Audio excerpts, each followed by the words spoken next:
ചെയ്യണം.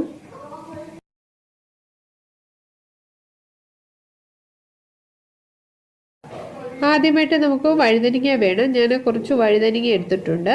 ഇത് ഏത് ടൈപ്പിലെ വഴുതനങ്ങ വെച്ചിട്ടും നമുക്ക് ചെയ്യാം. റൗണ്ട് ഷേപ്പിലെ വഴുതനങ്ങ ആയാലും അല്ലെങ്കിൽ ഗ്രീൻ കളറിലെ വഴുതനങ്ങ ഏതായാലും കുഴപ്പമില്ല.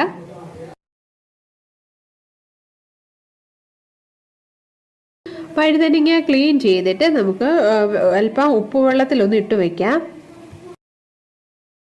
വഴുതനങ്ങ കട്ട് ചെയ്തിട്ട് വെള്ളത്തിലിടണം, അല്ലെങ്കിൽ കളർ ഒരു ബ്ലാക്ക് കളർ വരും.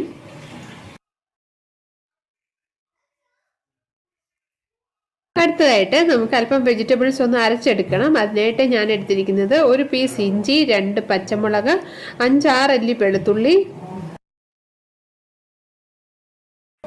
അടുത്തതായിട്ട് വേണ്ടത് മീഡിയം സൈസിൽ 2 തക്കാളി. അടുത്തതായിട്ട് വേണ്ടത് സവാളയാണ്. ഞാൻ മീഡിയം സൈസ്